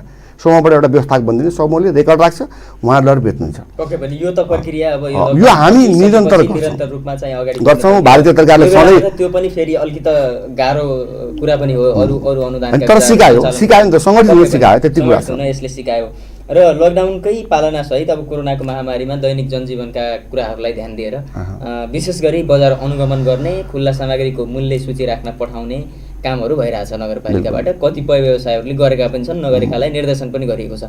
यो मूल्य सूची राखिरहँदा बजारमा चाहिँ मूल्यको पालना कतिको भएको पाइएको छ? मूल्य सूची राख्ने भन्दा पनि बजारमा अघिल्ला समयहरूमा जुन प्रयोग हुने सामग्रीहरूको मूल्य र हालमा चाहिँ तिनीहरूको मूल्यको अन्तर चाहिँ कतिको भएको पाइएको छ? होइन, अहिले केही त बढेकै छ, त्यसमा दुई मत छैन, यसलाई हामीले भन्नै पर्ने छ। तर बढेको पनि कस्तो छ भन्नुहुन्छ नि, हिजो बजारको प्रतिस्पर्धाले मूल्यलाई नियन्त्रण गरेको थियो होइन। म एउटा उदाहरणको लागि भन्छु, एउटा कुनै तेल चाहिने 160 रुपियाँ लिटरमा ग्राहकले हिजो पाउँदै आएको थियो, मजाले चाहिँ यताको पसलले 160 मा दिन्थ्यो, लिटरले उतान दिन्थ्यो। तर अहिले त्यो तेललाई अहिले 170 मा चाहिँ ग्राहकले चाहिँ पाइरहेको छ। अनि ग्राहक के बुझ्छ भने हामीलाई फोन गर्नुहुन्छ उहाँहरूले, 160 मा पाएको चाहिँ 170 मा पायो, यहाँ कालोबजारी भयो, तपाईँले के हेर्नु होइन भन्नु। म एकदिन त म गएँ झुक्किएर, अब त्यो त प्याकिङ हुन्छ, अनि त्यो पोका तानेर मैले हेरेँ। हेर्दाखेरि त्यसमा एमआरपी 90 भनेको, आधी लिटरको 90 भनेको 180 रुपियाँ छ नि त। अब एमआरपीको भित्र गएर बेचेकालाई कालोबजारी भन्न मिल्दैन क्या। समस्या हामीलाई त्यो छ। समस्या के हो भने हिजो प्रतिस्पर्धाको बजारले गर्दा फेरि कम मार्जिन, कम नाफा खाएर व्यापारीले उपलब्ध गराएको होइन, उद्योगी नाफाको कुरा छैन। उनीहरूको अब केही कुराहरूमा छ, तर जसको एमआरपी नै लेखेर आएको छ। मलाई थाहा छैन फेरि त्यसमा एमआरपी हिजो 90 थियो कि थिएन, मलाई थाहा छैन। तर अहिले हेर्दाखेरि त्यसको एमआरपी अधिकतम बिक्री मूल्य 90 रुपियाँ उद्योगीले बढाएको हो कि यहाँनिर चाहिँ किराना व्यवसायीले चाहिँ भन्दा बढी लिएको भन्ने चाहिँ ठ्याक्क बताउने हो? त्यो छैन। अब हामीलाई दानाको मूल्यको बारेमा उहाँले कुरा गर्नुभएको थियो, मैले सबै उद्योगीहरूलाई बुझेँ। अहिले उद्योगमै दानाको दाम 1800 छ। 1800 मा ल्याएको चाहिँ दाना अब कसैले चाहिँ 1900 मा अथवा 1850 मा बेच्छ भने त अब त्यसलाई त ढुवानीदेखि लिएर लोड अनलोडदेखि लिएर अनि फेरि त्यसले कति दिन उधारो दिने हो, त उसको कुरा हो। तर हिजोको रेसियोमा चाहिँ दानाको दाम 1550 मा पाइने दाना अहिले 1800 पर्यो। यो चाहिँ जम्मा 20-25 दिनको पिरियडमा यो चाहिँ अधिक वृद्धि हो भनेर हामीले यहाँका उद्योगहरूसँग कुरा गर्नु पर्यो भनेर सम्बन्धित ठाउँमा चाहिँ कुरा गराएका छौँ। र विशेष अनुगमनको कुरा गर्नुभयो, मैले हामीले हेर्नुहोस् पटक पटक भनेका छौँ। म अब एउटा यहाँको देवता नगरपालिकाको मेयरको रूपमा आइसकेपछि पनि हामीले मेयर भन्दा पनि यहाँको एउटा जिम्मेवार नागरिकको हिसाबले काम गर्नुपर्छ। अब मेयरमा सधैँभरि हुने पनि होइन, हिजो पनि सामाजिक योगदान गरेको र आज पनि मैले त गर्नुपर्छ र भोलि पनि निरन्तरता रहन्छ। म चाहिँ निर्वाचित भए पनि नभए पनि मैले गर्ने सामाजिक योगदान मैले चाहिँ कन्टिन्यू गर्छु, किनभने मलाई धेरै ठुलो महत्त्वाकांक्षा मेरो आफ्नो निजी जीवनमा छैन अनि मेरो पारिवारिक जीवनमा पनि छैन। मेरो बाबा आमा, मेरो परिवार, मेरो बच्चा बच्चीले मसँगबाट निजी रूपमा त्यस्तो अपेक्षा गरेको मैले, किन उहाँ सबै अब अहिलेसम्म बच्चा बच्ची त पढ्दै हुनुहुन्छ। अब मेरो श्रीमती र बाबा आमाहरू अहिले पनि आफै चाहिँ कमाइ आर्जन गर्दै हुन्छ, आफ्नै काम पेसा व्यवसाय कृषि पेसाबाट होइन। त्यस कारणले उहाँहरूबाट मबाट चाहिँ ठुलो अपेक्षा हाम्रो आर्थिक रूपमा सम्पन्नताको हिसाबले केही पनि छैन। त्यस कारण मलाई सजिलो चाहिँ के मानेमा छ भने मैले यो सेवा निरन्तर गर्न सक्छु, धेरै ठुलो अपेक्षा पनि छैन। त्यस कारणले हामीले अनुगमनको कुरालाई के भन्न चाहन्छु भने नागरिकहरूसँग म जोडिन चाहन्छु, विशेष उपभोक्तासँग, यहाँका सचेत नागरिकसँग, विशेष युवाहरूसँग जोडिन चाहन्छु। यो प्रहरीको कुरा गर्छौँ, पुलिस प्रशासनको कुरा गर्छौँ, नागरिक बिना वर्दीको प्रहरी हो हामीले भनेकै छौँ। बिना वर्दीको प्रहरी त नागरिक नै हो नि त। हामीले अन्याय गर्नुभन्दा अन्याय सहनु पनि अपराधी हो भनेको छौँ नि त। घुस लिने र दिने दुइटै अपराधी हो भनेको छौँ नि त। समुदायमा दुईटा नमिलिकन केही हुँदैन के होइन। यो कालोबजारीको सन्दर्भमा मूल्य सूची राख्ने सन्दर्भमा जब नगरपालिकाले यति धेरै माइकिङ गरेको छ, यति धेरै कराएर हिँडेको छ, हामी हप्तामा एकचोटि अनुगमन गरेका छौँ। सचेत नागरिकका हिसाबले सामान किन्न जाँदा तपाईँको मूल्य सूची किन छैन? मूल्य सूची राख्नु पर्दैन? नगरपालिकाले यति भनेको भनै छ भनेर 10 जना ग्राहकले भनिदिने हो भने मलाई लाग्छ त्यो दोकानदारले बाध्य भएर मूल्य सूची राख्थ्यो। हिजो हेरौँ नि, एउटा सिगरेट पिउँदाखेरि गर्व गर्ने, भित्र देउराली सिगरेट राखेर बाहिर याकको बट्टा राखेर यहाँ अलिकति देखाएर हिँड्ने पुस्ता हाम्रो अग्रजहरू हामीले देखेका थियौँ नि त। तर यो अपराध हो, सामाजिक अपराध हो सिगरेट पिउनु सार्वजनिक स्थलमा। यो दण्डित हुन्छ, कारवाही हुन्छ, कानुन बन्यो नि। अहिले पछिल्लो समय आउँदा जतिसुकै भद्र मान्छे, जतिसुकै चाहिँ ठुलो सम्पन्न भए पनि सिगरेट लुकेर पिउनु परिरहेछ नि त। किनभने राज्यले कानुन बनाएर पुलिस लगेर दण्डित गरेर मात्रै होइन क्या, त्यसका बारेमा सचेत नागरिकहरूले प्रश्न गर्न थालेर हो। कसैले बसमा सिगरेट खाओस् त आज एउटा महिलाले पनि भन्नुहुन्छ तपाईँले सिगरेट किन खाएको भनेर, त्यो डर स्थापित भएको छ र त्यो डर स्थापित गर्न जरुरी छ। अब नागरिक सचेत भए है, दोकानदारमा त्यो डर स्थापित गर्न जरुरी छ। हामीले थुनेका भरमा, हामीले पिटेका भरमा, हामीले ल्याएर कारबाही गरेका भरमा कालोबजारीको अन्त्य हुने अथवा सबै सुशासन स्थापित हुने भन्ने सन्दर्भमा मैले कुरा गरेको। सुशासनलाई स्थापित गर्ने सन्दर्भमा नगरपालिकाले अगाडि बढाएका कदमहरूलाई सफल बनाउने अथवा सफल नबनाउने अथवा मुखदर्शक बन्ने अथवा हेरेर बाहिरबाट चाहिँ केही गर्न भन्ने अथवा यसमा सहकार्य गर्ने, हातेमालो गर्ने हामीले बारम्बार आग्रह गरेका छौँ। सबै यहाँ भएका राजनीतिक दल, सङ्घ संस्था, युवा चाहिने वर्ग सबैलाई चाहिँ एउटा जिम्मेवार नागरिकका हैसियतले प्रश्न गर्न सकौँ, क्वेसन गर्न सकौँ, कालोबजारीका सन्दर्भमा पनि, मूल्यसूचीका सन्दर्भमा पनि अथवा यहाँ भएका अन्य अवैधानिक अवांछित गतिविधिहरूमा पनि प्रश्न गर्न जब नागरिकले सक्छ अनि बल्ल सभ्य समाज निर्माण हुन्छ, सुशासन स्थापित गराउने सन्दर्भमा स्थानीय तह सफल हुन्छ। जुन काम हामीले अगाडि बढाइरहेका छौँ। हामीले पनि हिजोका कार्यक्रमहरू, यही कार्यक्रमका हिजोका अङ्कहरूमा पनि भनिरहेका छौँ, व्यवसायीहरूलाई विशेष गरेर हामीले अनुरोध गरिरहेका छौँ, कसैले आएर अनुगमन गर्ने, अरूले भनेर भन्दा पनि व्यवसायीहरूले यदि मनदेखि सोचे भने हामीले यो बेलामा चाहिँ सेवामूलक तरिकाले जानुपर्छ, कालाबजारी गर्नु हुँदैन भनेर सोच्यो भने त्यो सबभन्दा उत्तम अवस्था हुन्छ। त्यो बेलामा चाहिँ यो अवस्थामा नागरिकको दैनिकीलाई अझै सहज बनाउन सकिन्छ। कोरोनासँगको जुन एउटा चाहिँ पछिल्लो अवस्था आयो त्यससँगै नगरपालिकाले क्वारेन्टाइन सञ्चालन गरिरहेको छ। त्यसको हिजोसम्मको डाटा त हामीले कार्यक्रममा प्रस्तुत गरि नै रहेका छौँ। आजको अवस्था के छ? यहाँहरू भर्खरै त्यहाँ पुगेर पनि आउनुभएको छ। आज खास गरी 9 जना, आजसम्म 9 जना क्वारेन्टाइनमा हुनुहुन्छ र आज 1 जना आज बिहान कस्तो हो भने हाम्रो देवदह नगरपालिका वार्ड नम्बर 10 भलुई निवासी हो। उहाँ चालक हो। उहाँ इन्डियादेखि दाल लिएर आउनुभएको छ। भन्सारमा 3 दिनदेखि गाडी टुकेको छ र अब तत्काल गाडी अनलोड हुने पनि व्यवस्था भएन अथवा जुन ठाउँमा पुर्याउनु पर्ने हो त्यो गन्तव्यमा कहिले जाने भन्ने निर्णय नभइसकेपछि उहाँ सम्पर्क गरेर आउनुभयो र चाहिने फेरि गाडी लान पर्यो भने म त्यहाँ जान पाउँछु कि पाउन गाडी भन्ने कुरा गर्नुभएको थियो। अब त्यो विषय चाहिँ प्रशासनिक कुरा हुन्छ, हामीले सिडिओसँग जे कुरा यथार्थ राखिदिन्छौँ। अब त्यो अति आवश्यक विषयवस्तुमा पर्ने कुरा हो, त्यस कारणले जान मिल्यो भने तपाईँ लिगल प्रोसेसबाटै जानु होला, नभए अर्को ड्राइभर व्यवस्था हुन्छ जान्छ भनेर भनिसकेपछि उहाँ आएर बस्नुभएको छ। र आज पहिलो दिन हाम्रो देवदह नगरपालिका वार्ड नम्बर 2 पेडबनियाबाट ल्याएको अथवा उहाँ आउनुभएको बिचरा उहाँ पनि स्वयं उहाँ यति सचेत हुनुहुँदैछ, एउटा युवा हो, उहाँ आफै साइकल चढेर आउनुभयो। हामी गयौँ, सूचना पाएपछि गएर कुरा गऱ्यौँ हाम्रो चाहिँ स्वास्थ्य शाखाले, अनि चाहिँ उहाँ साइकल चढेर आउनुभयो। आइसकेपछि आज उहाँको चाहिँ 15 दिनको दिन अहिले जुन हामीले त्यो किटले टेस्ट गर्ने हुन्छ त्यो टेस्ट गरिसकेपछि अब त्यो रिपोर्ट नेगेटिभ आएको र चाहिँ उहाँलाई चाहिँ अब नेगेटिभ आएको सहित प्रमाणपत्र दिएर स्वास्थ्य शाखाले लगेरै घरमा छोड्ने भन्ने चाहिँ अहिले उहाँ जानुभएको छ। फेरि आज अब 8 जना चाहिँ हुनुहुन्छ।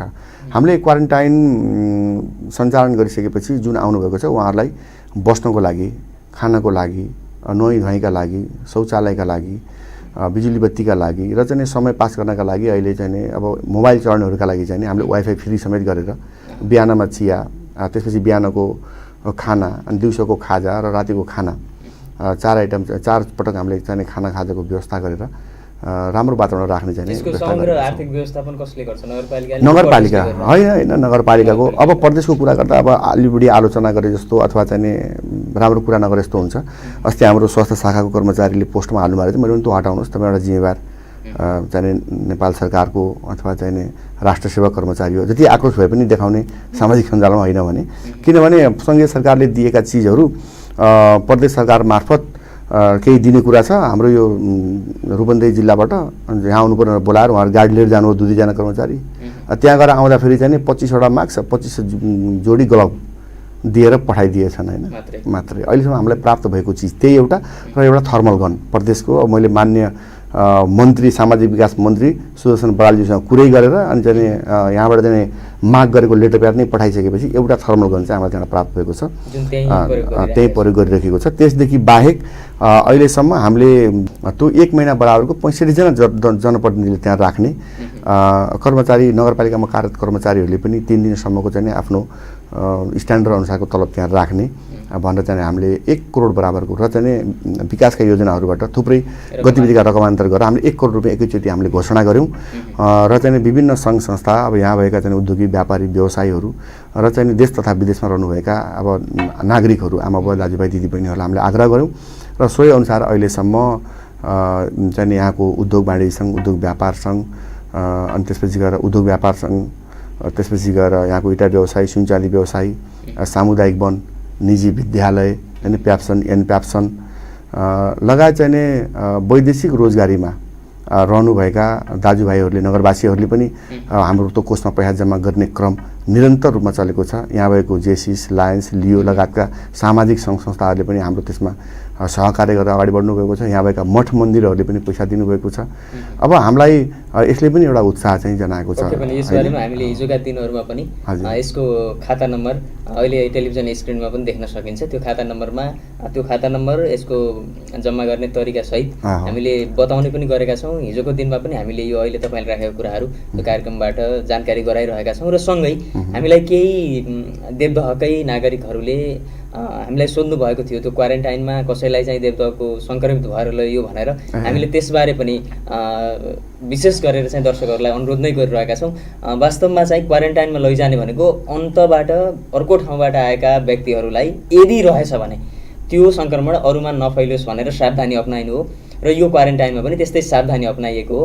र यहाँ अहिलेसम्म त्यस्तो कुनै कुरा नभएको, त्यस्तो कुनै लक्षण नदेखिएको हामीले प्रत्येक कार्यक्रमहरूमा देवदह नगरपालिकाका जनस्वास्थ्य अधिकृत काशीनाथ बन्जाडेले पुष्टि गर्दै जानकारी गराइरहेको कुरा हामीले हिजो पनि निवेदन गरेका थियौँ र पछिल्लो अवस्था पनि त्यही हो। बिल्कुल बिल्कुल। र हामी कार्यक्रमको अन्तिममा छौँ। अब यसको विश्व अर्थतन्त्रको असर त हामी अघि पनि केही कुराकानी गऱ्यौँ यसको बारेमा। विश्वमा कोरोनाको महामारीले गर्दा लकडाउनको अवस्था धेरै देशमा छ। कुनै देशमा पूर्ण लकडाउन छैन भने पनि त्यहाँका पनि अधिकतम उद्योग धन्दाहरू बन्द छन्। अहिले भर्खरकै कुरा गर्दा अब अमेरिकामा तेलको मूल्य पहिलो पटक माइनसमा गएको हामीले आज सञ्चार माध्यमबाट पढेका छौँ, थाहा पाएका छौँ। भनेपछि विश्वको अर्थतन्त्र कता जाँदैछ भन्ने त हामीले अनुमान गर्न सक्छौँ, तर त्यसको यकिन अनुमान गर्न सक्दैनौँ कहाँ पुग्छ भन्नेसम्म। तर जे होस् यसले चाहिँ विश्व अर्थतन्त्रलाई पछाडि धकेल्छ। यो मन्दीतर्फ जाने ठुलो खतरा छ। र यो अवस्थामा भोलिको दिनमा अब समग्र नेपालको अर्थतन्त्रमा यसको प्रभाव पर्छ नै, असर पर्छ नै। र देवदहलाई उत्पादनशील दिशामा लैजानको लागि यहाँहरूका विभिन्न योजनाहरू छन्। ती योजनाहरूमा नगरपालिकाको कार्य सफलतातर्फ लम्कियोस् म शुभकामना व्यक्त गर्न चाहन्छु। र अन्त्यमा हामीले विभिन्न कुराकानी गऱ्यौँ। पछिल्लो समयमा आएको अध्यादेशको पनि केही कुराकानी गऱ्यौँ र कोरोनासँग लड्नको लागि नगरपालिकाले गरिरहेका विभिन्न प्रयत्नहरूको बारेमा हामीले कुराकानी गऱ्यौँ। यो बेलामा कुराकानी गर्नुभन्दा पनि नगरले गरेका कार्यक्रमहरूलाई विशेष रूपमा चाहिँ सर्वसाधारणले थाहा पाउन् भन्नको लागि हामीले यहाँलाई निम्त्यायौँ। यो जोखिम अवस्थामा पनि आइदिनु भयो तपाईँ। विभिन्न क्षेत्रका कार्यहरूमा तपाईँ व्यस्त हुनुहुन्छ, अनुगमनदेखि लिएर धेरै कुरामा। मैले पनि यहाँ धेरै समय कुरेर मात्रै तपाईँसँग यसरी कुरा गर्न पाएका छौँ हामीले। र अन्तिममा यदि मैले केही सोध्न छुटाएको पनि हुनसक्छु र केही कुरा त्यस्ता भन्नुपर्ने पनि हुनसक्छन् नगरपालिकाको, के छन् त्यस्ता केही कुराहरू जुन आम दर्शकलाई यो लकडाउनको पालना सम्बन्धी, विशेष गरेर पछिल्लो समयमा अलि पालना कम भएको हो कि हिडुल अलि बढेको हो कि पसलहरूमा अलि बढी भिड हो कि भन्ने खालको पनि देखिएको छ। यो समग्रमा समेटेर अन्तिममा के भन्न चाहनुहुन्छ? विशेष त सबभन्दा पहिला त यहाँलाई साँच्चै मैले देवदह नगरपालिकाको नगरको प्रमुख हैसियतले र मेरो व्यक्तिगत रूपमा नगरको चाहिँ एउटा प्रतिष्ठित टेलिभिजन देवदह टेलिभिजन, जसले यो कोरोना सङ्क्रमणका सन्दर्भमा नगरपालिकाले अगाडि बढेका कुराहरू र अहिलेका समसामयिक विषयमा नगरवासी लगायत चाहिँ दर्शक श्रोताहरूले थाहा पाउनु भन्ने उद्देश्य जुन कार्यक्रममा मलाई बोलाउनु भयो त्यसको लागि म हार्दिक धन्यवाद दिन चाहन्छु र आभार व्यक्त गर्न चाहन्छु। सबभन्दा पहिलो कुरा सन्देश हो। हेर्नुहोस्, र सङ्घीय सरकारसँग थुप्रै सूचनाहरू हुन्छन्। जति सूचनाहरू सङ्घीय सरकारलाई प्राप्त छन् कोरोनाको बारेमा, देशकै बारेमा भन्दैछु मैले, अहिले टेस्ट भइरहेका कुराहरूमा पनि थुप्रै क्वेसनहरू उठेका छन्। टेस्ट गर्ने किटका सन्दर्भमा, त्यसको गुणस्तरीयताका सन्दर्भमा कुराहरू उठेका छन्। स्वास्थ्य सामग्री आएका बारेमा पनि कतिपय खरिदेर ल्याएका चिजहरूलाई फेरि रिजेक्ट गरेका कुराहरू छन्। यी लगायत अहिले अन्तिम अवस्थामा आएर जुन तरिकाले सरकारले अध्यादेश ल्याएको छ, यसले आम नागरिकलाई निराशा बनाएको छ। यसले हाम्रो स्वास्थ्य अथवा मानव जीवन, हाम्रो चाहिँ नागरिकको जीवनभन्दा पनि सत्तालाई चाहिँ बढी प्राथमिकतामा राखेर सत्ता मोहमा बढी रहेर चाहिँ सरकारले आफ्ना यी घोषणाहरू या अध्यादेशहरू ल्याएको भन्ने आम नागरिकको ठम्याइ छ। तर अहिले त्यो हामी गर्नु हुँदैन। र के गर्नुपर्छ भने सूचना सरकारले लुकाउनु पनि हुँदैन। यथार्थ जे हो त्यो सरकारले चाहिँ बाहिर ल्याउनु पर्ने हुन्छ। कोरोना सङ्क्रमणको सन्दर्भमा नेपाल साँच्चै कुन स्टेजमा हो, के चाहिँ हामी green John, yellow John, red John, हामी आफूलाई केमा घोषणा गर्छौँ त्यसै अनुसार अबका कार्यक्रमहरू तय गरिनुपर्छ। भारतमा सङ्क्रमण चाहिँ बढेकै कारणले र नेपालमा सङ्क्रमण छैन भन्ने सुनिश्चितता हुँदाहुँदै पनि अब लकडाउनलाई धेरै लामो लिएर जानुहुन्छ जस्तो मलाई लाग्दैन। यदि अहिलेसम्मको चाहिँ यो नतिजा देख्दाखेरि त्यति ठुलो चाहिँ जोखिम हामीले मानिरहेका छैन। अब सङ्घीय सरकारले पनि त्यही सोचेर होला मेची महाकाली जाने मान्छे होला आफैले राजधानीको मुख्यद्वार, सङ्घीय सरकारको राजधानीको मुख्यद्वार थानकोटमा चाहिँ गाडीमा चढाएर पठाइरहेको छ मान्छे।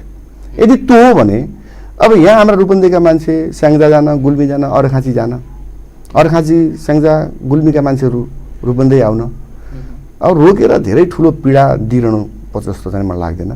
त्यही भएर मैले अघि नै भने सूचनाका धेरै महत्त्वपूर्ण सूचनाहरू सङ्घीय सरकारसँग हुन्छन्।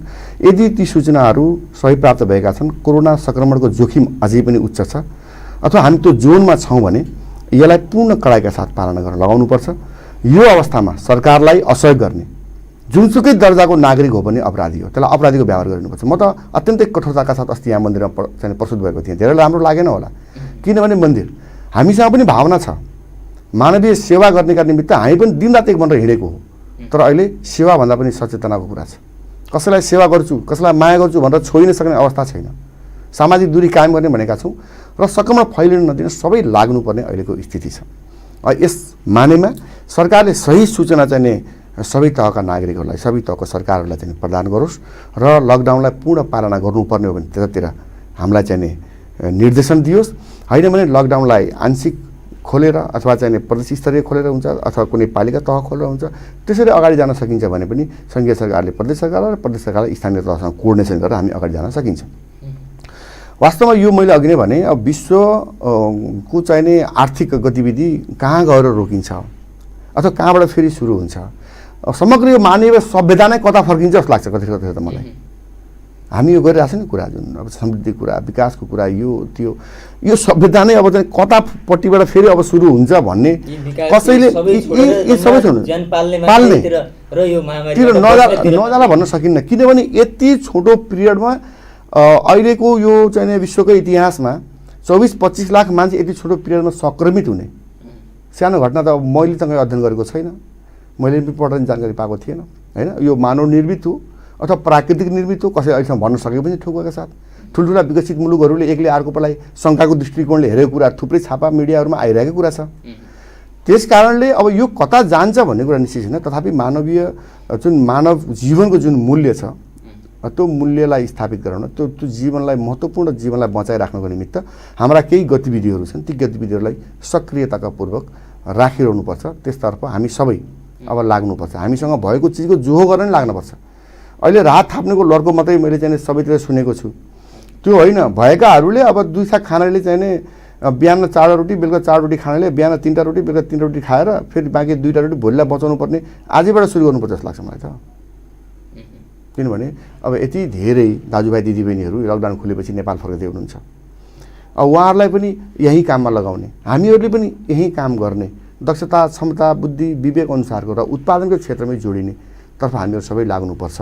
मैले त्यो आग्रह चाहिँ सबैलाई यही सञ्चार माध्यमद्वारा विशेषतः देवदह नगरवासी आमा बुवा दाजुभाइ दिदीबहिनीहरू सबैलाई म भन्न चाहन्छु। र अहिले के छ भने हामी देशमा बसेकाहरू काठमाडौँबाट धनगढी दाङ जान पाएनौँ, लैजान सकिएन भनेर यत्रो ठुलो चिन्ता छ आज हाम्रो देश बाहिर, जसका कारणले एउटा सिङ्गो अर्थतन्त्र धानेको थियो। ती दाजुभाइका बारेमा कसैले कुरा गर्न सकेको छैन।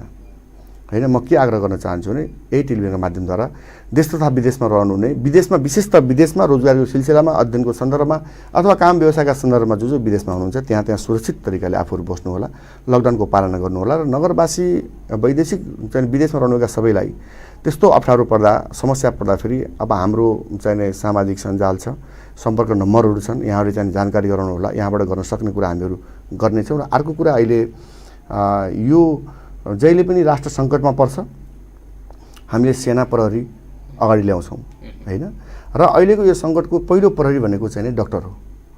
सबै तहका डाक्टरहरू, स्वास्थ्यकर्मीहरू विशेषतः, डाक्टर मात्र नभनौँ, आज देवदह नगरपालिकाको सबै हेल्थ पोस्टहरू खुल्ला छ, सबै यहाँ भएका निजी क्लिनिकहरू खुल्ला छन्। देवदह मेडिकल कलेज आफ्नो सेवा प्रदान गरिरहेको छ। कतिपय स्थानीय तहमा निजी सेवा दिने क्लिनिकहरू बन्द गरेर भागे भनेर स्थानीय तहले सूचना जारी गरेर खोलाएको अवस्था छ। तर देवदहको सन्दर्भमा त्यो छैन, सबैले आफ्नो सेवा प्रदान गर्नुभएको छ। म सबै स्वास्थ्यकर्मीहरूलाई हार्दिक धन्यवाद र आभार व्यक्त गर्न चाहन्छु। उहाँहरूले आफ्नो ठुलो जोखिम मोलेर सामान्य सुरक्षा सामग्रीका साथ जुन सेवा प्रदान गर्नुभएको छ त्यसको म उच्च सम्मान पनि गर्न चाहन्छु। र अहिलेको पहिलो सेना भनेको स्वास्थ्यकर्मी नै हो। हामी सबै तहका सरकारले स्वास्थ्यकर्मीहरूको उच्च मनोबल राख्न, उहाँलाई आवश्यक पर्ने इक्विपमेन्टहरू, स्रोतहरू, साधनहरू, व्यवस्थाहरू मिलाएर अब यसको सङ्क्रमण आइहाल्यो भने सामना गर्नको लागि तयारी भएर बस्नुपर्ने अवस्था छ। र दोस्रो तहमा फेस गर्ने हाम्रा सुरक्षा निकायका साथीहरू हुनुहुन्छ। उहाँहरूको पनि उच्च मनोबल राखेर अहिले उहाँहरूलाई पनि काममा लगाउनु पर्ने परिस्थिति छ। उहाँहरू सबैलाई धन्यवाद दिन चाहन्छु। र हामीले नगरपालिकाले अगाडि बढाएका कामहरू हाम्रो नगरवासीकै सेवाको लागि, यो राष्ट्र हितका लागि, मानव जीवनको रक्षाका लागि अगाडि बढेका छन्। यसको पालना गर्ने सन्दर्भमा सबैले अग्रसरता लिइदिनु होला। नगरपालिकाले अगाडि बढाएको योजना यो नगरकै लागि हो। कोरोना सङ्क्रमणका सन्दर्भमा घोषणा गरेका कार्यक्रमहरू यो नगरवासीकै लागि हो भन्ने तरिकाले यहाँका बौद्धिक व्यक्तित्वहरू, राजनीतिक दलहरू, सामाजिक सङ्घ संस्थाहरू र आम नागरिकहरूले यसको चाहिँ नै त्यो रूपले लिइदिनु हुनेछ र पालना गर्नुहुनेछ भन्ने पनि हामीले नगरको प्रमुखका तर्फबाट, समग्र नगरपालिका कार्यपालिकाको तर्फबाट म यहाँलाई हार्दिक अनुरोध गर्न चाहन्छु। र नगरवासीको चाहिँ रक्षाका निमित्त, यहाँहरूको चाहिँ सेवाका निमित्त हामी हरदम तयार छौँ।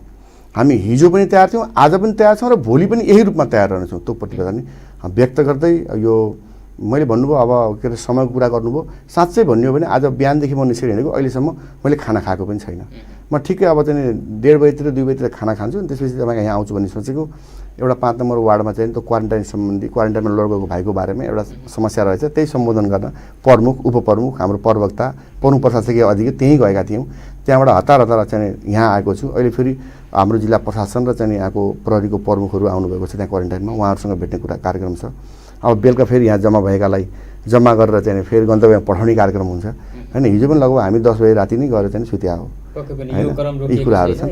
अब यसै कारण अब हामीले हिजोका कार्यक्रममा पनि भनिरहेका छौँ, हामी अहिलेसम्म कोरोना सङ्क्रमणको सूचीमा विश्व तथ्याङ्क हेर्दा हामी निकै तल छौँ। बिल्कुल यो हिसाबले हामी सुरक्षित छौँ, हामी भाग्यमानी पनि छौँ। तर हामीले लकडाउनको पालना नगर्ने, सामाजिक दूरी कायम नगर्ने र यसबारेमा हामी सचेत भएनौँ भने यो सूची फेरि एकैचोटि माथि आउन पनि धेरै समय लाग्दैन। किन भन्दा जब चीनमा 60-65 हजारको सङ्ख्यामा सङ्क्रमण पुगेको थियो त्यो बेलामा इटालीको अवस्था हाम्रो जस्तै थियो।